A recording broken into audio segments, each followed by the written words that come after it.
So today, guys, Reid Sinnet was cut from the practice squad, marking now as there's only one quarterback left on the practice squad. That's A.J. Mccarron. With the fact they did not bring in Jake Browning at all last week, even with everything being said, even in the fourth quarter when we had the ball with like 8 minutes to go and clearly it was over, I don't think they trust Jake Browning in any way or they want to use him.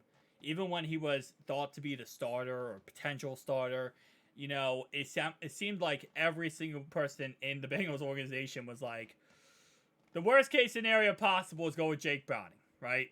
It was like, okay, well, 50% Joe Burrow is better than 100% Jake Browning. Like, they did not trust Jake Browning at all. And if that's the case, then why do you even have him on your team? Because we had Will Greer on our practice squad, and we were going to utilize him in that Rams game. Then he gets snagged up, and we lose him. And now with us cutting Reid Sinnet, that means there needs to be a backup quarterback on this team behind Joe Burrow in case something happens. And don't get me wrong, I do love myself some Joe Burrow. But, A.J. Mccarron time, anybody? Listen, the fact that they cut Reid Sinnet makes me think that A.J. Mccarron has officially learned the playbook. He probably has officially learned it. He knows what he's doing. He's capable with the playbook. We already have seen him play before. He took us to the playoffs before and came in from one Jeremy Hill fumble away from winning the game. So, why not? Why not him? Why not go with him here and see what he can do here? Because I'm going to tell you right now, I think this whole fan base needs some type of energy boost, right? They need some type of shock wave to go Who Dey Nation here and give us some reason to think and believe again. And I know A.J. Mccarron might not be starting, obviously. Joe Burrow, shiesty as a quarterback. But if anything happens where Joe's not 100%, or just can't go the rest of the game, or something crazy happens, we need someone to go in there and win us this football game. And I'll be honest with you, based on what I've seen from the coaching, everyone pretty much everywhere in Who Dey Nation here at this point, Bengals organization included, they do not trust Jake Browning. They're not excited about him out there. If that's the case, and I hate to say this because I love Jake Browning, just cut him. Put him back on the practice squad. Why do we have a guy on the roster who you're not confident can win a game if we need him to win a game? As Coach Taylor said in the beginning of the season, everyone on the 53-man roster at some point in the season is going to be caught up upon to win a game or help us win a game. If that's the case, and they just got rid of Reid Sinnet because clearly AJ knows the playbook, it's a switcheroo right here. AJ number 2, Jake Browning's back on the practice squad. And it sucks because Jake Browning never really got an opportunity or chance to, actually do something on the practice squad. And yeah, it sucks. It really does. But at the end of the day, it is what it is. That's football. You put in the guys on your roster that gives you the best chance to win. And right now, once AJ learns the playbook and gets some rhythm with these receivers, he gives us the best chance to win. If there is no Joe Burrow. Again, if there is no Joe Burrow. I'm not suggesting, saying, claiming, marketing that in any way we should bench Joe Burrow for A.J. Mccarron. But, again, like I said, if something happens to Joe, knock on wood, never want that to happen, we need someone who can be a backup. And I don't think Jake Browning's the guy. I think it's Reid Sinnet. I'm just kidding, guys. It's A.J. Mccarron. Come on now.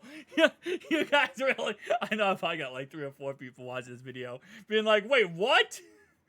It's A.J. Mccarron, man. The man, the ghost is back in the building. And I just think it would bring so much hype. At our next game, we play in Arizona, right? So we got to travel across the country for this game. Play in Arizona versus versus the Cardinals. And to have A.J. Mccarron on the sideline, pumping up the team, getting everyone excited. The fans are going to be going crazy. Because, listen, traveling from Cincinnati, Ohio, all the way over to, Arizona, man, that's a long trip, okay? That's a long, long trip. You got to give the fans a reason to get excited. And I know there was rumors or speculations, talks of, well, why don't they go in free agency and sign somebody? But this is why. Free agency right now is a cesspool. Trevor Siemian signed with the Jets. Tom Brady is not coming out of retirement. Matt Ryan, I don't want him. I don't want Carson Wentz at all. Nick Foles, I'm good. Joe Flacco, I'm good. Like, out of all these options, AJ McCarron's the best option. And unless they want to trade for Cooper Rush, just bring Dad back.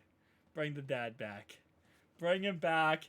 Let us in Houday Nation give him one last applause for taking us to the playoffs and potentially winning that playoff game. I know I've said many times, like, I actually did not mess up, but I guess it's a mess up. I don't know. I refuse to admit that he lost that playoff game because Jeremy Hill fumbled that playoff game away. So I refuse to admit he lost that playoff game. I will still say a million times, AJ McCarron is 1-0 in the playoffs. But he did technically lose. But I still say Jeremy Hill fumbled that game away, and it was not his fault. He did everything possible to win that game, and, someone else fumbled the game away. But he's back, guys. We back. Now, Will Grier, is he back on free agency? No, I think that's just a mistake, I think. Hang on, let me see. Did the Patriots cut him? It's potentially the Patriots cut him. I don't know. Could they bench Mac Jones? No, they still have him on their roster. I was going to say, could they bench Mac Jones last week and then put in Bailey Zappi? It was almost to a point that they were about to put in Will Grier. But, no, they did not. So, that means, yeah, it's official. It's AJ McCarron time. Do not let this AJ McCarron get picked up by somebody, Cincinnati. Please, please, please, please, please. I don't know why you're kind of just floating with these guys on the practice squad that you want on your roster, but you don't want to add to your roster. Like, there's no point to float any of these guys on your practice squad. If they're good enough to be on your active roster, promote them to your active roster and have them on your active roster. Because when you sit them on the practice squad like this, and you're just kind of like toying around with the idea of, oh, do we want them? Do we not want them? Then somebody else is going to go out there and be like, well, guess what? Cincinnati, we want them. And they're going to go get him. And then we're going to lose that guy. And then we're going to wonder why, like before the Rams game, that was sitting there, with a thumbs up our butt being like, who are we going to have as our backup quarterback? Right? So, again, please, Cincinnati, Duke Tobin, Zach Taylor, Katie Blackburn, let AJ back in. Let AJ back in. Let him get one more run. Let him, if anything happens to Joe, let him run this ship. We don't want Jake Browning. We don't want, Reid Sinnet. We want AJ back. Give us AJ back. See you guys next one. Peace out.